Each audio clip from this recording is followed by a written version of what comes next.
Three teams are vying for the chance to end the three-peat drive of the Ateneo Blue Eagles, but that's easier said than done, with Ateneo going undefeated so far this season. Now, still with us to talk about the UAAP stepladder semis, our broadcast analysts, Christian Luanzon, Mikee Reyes, and Jett Manuel. So, while FU and UST are preparing for their knockout game on Wednesday, yung UP fans naman waiting. And so they're probably asking, sino bang gusto natin makatapat dyan? Do you want your team to face UST, or do you want your team to face FEU in terms of, sino bang magandang matchup for UP na, tatalunin ni... Ayusin yung sagot nyo, may tumasan dito. So, Jett, I'll start with you. Okay, if I were UP, I would want to face FEU. Just because of the history and that they have. Meaning mas delikado na kalaban for UP ang UST. Yes. Why? That's why, because they're 0-2 in the elimination round, and if they look at the way they played against them and the way UST played against UP, parang dehado, yun yung word eh. Parang hirap talaga sila, the gameplay that they have, the way they score the basket, and the lack of, nahirapan talaga dumepensa ang UP against UST. That's why they're looking at it na baka better if we face FEU. So, that's for me. That's for you, Christian. I don't think even Ateneo wants to face UST, let alone UP. I mean, two convincing wins in that first round. So same with Jett. Their talent obviously has taken them to the second seed, and then you go up against a UST team who is as talented as you are, and also defense, which FEU, as we mentioned earlier, lacks in terms of the offensive end.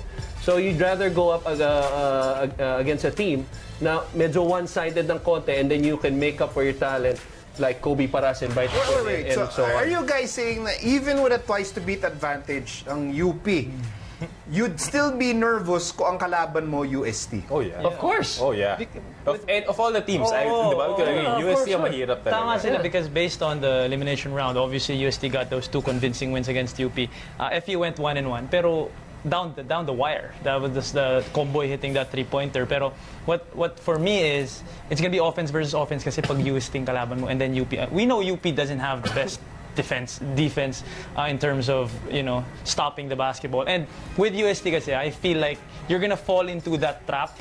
What is the trap? Of trying to outrun UST. You're gonna try to run with them. Takbuhan, and then magwigipagtakbuhan ka. What's gonna happen if you fall into that trap? If I were UST, this is what I do. This is Coach Aldin's mayhem offense-defense. So, if you fall into that trap, now you're gonna try to run with us, tatalo ka down the... Let me just add to that. Ang ganda nung sinabi ni Mikee eh. So UP had their best three-point shooting game against UST. 12 three-pointers. UST made 16. You can't. You just 78 can't. attempts. Best shooting na nila yun. 78 attempts in that game, and yet natalo pa rin ng UP. Doon na lang ako sa baba tayo. Because with the talent of UP, I'd rather against go any other team, kung ginawa ng UP yun, nanalo sila. But it was against USC. Who can outshoot USC? Because if you're a UP fan, and then you're trying to imagine, di ba? Kung kalaban mo FEU, Jett, at least ang laro baka pwede lakaran na lang tayo dito. It's a little more, less yung para bang run and gun talaga na, and it's so risky na one team can, shoot 5 straight 3-point shots, and then all of a sudden, iba na yung game. I think with the both teams, you look at both teams, FEU and USC, right? With FEU, you have a feel of more of what you're gonna face. Yun thing parang, okay, these are the points we need to focus on. I'm not taking away anything from FEU. Those points are really hard to stop, the way they move the ball, the way they break down the defense. So it's hard, but you have a clearer picture. But with UST, if that team gets going with the way they play, I don't think they're possible to stop. So yun yung parang weighing, that's what you weigh when you go up against both teams. Kumbaga talent versus talent when you go half court. So it's either gonna be Kobe versus the FU defenders. Okay. When you go full court, takbuhan tayo dito. Don't tell me Juan Gomez de Liano is or faster. Mark Nono is better than Juan Gomez de Liano skill-wise or talent-wise. In a half-court setting. In a half-court setting. But if you push that basketball, mahirapan ka nga in defense. And so I think that's just the biggest weapon of UST against all these other teams. And you were referring also to, let's say, how UP's defense played throughout the season, and then you matched that up with as Marco Benitez said, UST can go wild on you. Yeah. Tama. Those are the... Yeah. And No, when they yeah, go no question. wild, if they have that perfect storm of a game, I don't think even Ateneo can, or they will Exactly. have a really Yeah. hard time. Yeah, they are 1 unstoppable. point loss in the first round. Yes, exactly. Diba? Oh. Wild 40, halos 40 attempts ba naman? Sa 3 points per game, 35 to be exact, but there are a lot of games na 40 plus yung na-hit nila. Wild talaga. Total, medyo segue na to because you mentioned na when UST goes wild in a good way, wildfire offense, Right. they can beat anyone, even Ateneo. Ateneo. Yeah. So, agree ba kayo? I'm biased. No, you're not biased. So, agree ba kayong, or ano ba tingin yung tatlo? Of the 3 teams still in contention, okay? So, you have FU, you have UST, you have UP. Doon sa tatlo, which team, as far as you've seen all throughout the season using your analytical minds, Right. which team has what it takes to finally Right.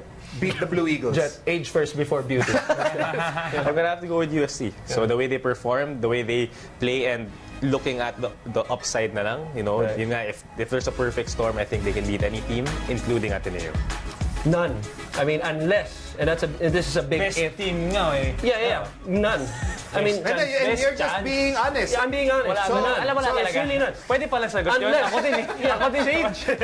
Yeah, beda ako eh. Yeah, for multiple reasons. You know, unless UP gets it together, which is really far-fetched Mahirap. at this point. In one diba? game. We've been asking that question for the last 2 months.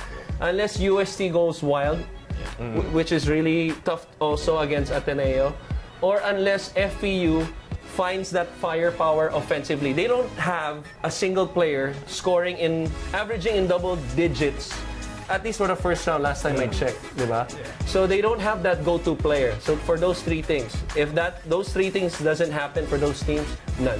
Question. I'm a fan. How much value do I put? Titignan ko. Yung Ateneo UST game ng first round, sobrang dikit. Yung Ateneo FU game ng second round, dikit. Lumamang pa yun. Lumamang pa ng double digits yun. How much value do I put into those 2 games? Well, you can't play in spurts eh. UST actually played 39 and a half good minutes. Tas nadali lang sila sa dulo. For FU, they played 1 half. Or one of their best halves in the season 2 when they went up against Ateneo. So I believe hindi mo pa rin malalagay because it's a different setting pag finals, especially Ateneo, which obviously they're used to that setting. They're used to being under the bright lights of a finals matchup. But also, tama yung sinabi niya, if it's defense versus defense, obviously Ateneo will get that advantage because they also have better offensive weapons against FEU. Against UP, the defense of Ateneo negates the talent of UP because of how they clog the lane and how they, take care of that pack line. But for UST, the biggest problem for me is the interior defense of Ateneo is solid. They run to the paint right away and protect the paint. But the thing is, kailangan mong kumlos out sa shooters because those transition defense, the transition threes that the UST keeps on launching, yun yung magiging problem ng Ateneo. So if there's one team, UST. Like no matter how good a defensive team you are, pag ang kalaban mo, talagang bombs away, and everyone on that team has the green light to shoot. Unless if you can find a way to bring back Terence Romeo and Arwin Santos. I mean, seriously, I'm a defensive-minded guy. I really like how FEU plays defense. Okay, but yun nga, if they have a 30 and Kuwame type of a player on their side, I would pick FEU. To be honest, I would pick FEU. Parang bitin lang yung feeling. I would, pero I mean, USC has the best chance because they do well on those ends. But I wanna ask a point. Sige, we all know this, player tayong tatlo, diba? It's different sa eliminations. You were asking Tito Mix a while ago if it's what weight does it have, the elimination round. Pero pagdating ng playoffs, pagdating ng knockout game, which hindi natin alam, by the way. sa Ginebra, players, pagdating sa knockout game, all gloves are off. Wala. I think for me, it's Stats, a wala na. 50-50 game. I gave an edge to FEU just because they're more familiar. So coming into the game, they have an idea na, so they're more comfortable. Pero baka 1 quarter lang. That's when they both, you know why diba? I feel also, tama yung point mo eh. But you know why I feel na UST, kahit wala silang experience, because they will tend to forget eh. Kasi yung game Parang nila is, ratratan lang tayo eh. So parang, I have no time to actually think of the pressure or whatever because mapapakita mo yung Coach Aldi, hindi ako tumira. That's why after 1 quarter. That's why I say 1 quarter. that's edge. true. Wouldn't UST be the team with the least pressure? UST. Of all the four yes, teams. yes. Kapurbata. Ateneo, Yes, UP, yes, FEU, UST. I'm just happy they're saying UST. You see what I'm doing here? So I'm not even saying UST, they're saying UST. Nasa amin yung most pressure. UP yung most UP most pressure. pressure, least pressure UST. Okay, excellent job really getting people excited, okay, for the stepladder and then the eventual UP versus whoever it is that will survive Wednesday's game. Thank you very much, Jett Manuel. Tapos na? Yes. Christian Luanzon, thank you for following our time limit. And Mikee Reyes, thanks guys. Still ahead, Filipino athlete Dines Dumaan is looking to prove that Filipinos are the potential kings of Pencak-Silat in the upcoming SEA Games, so stay with us.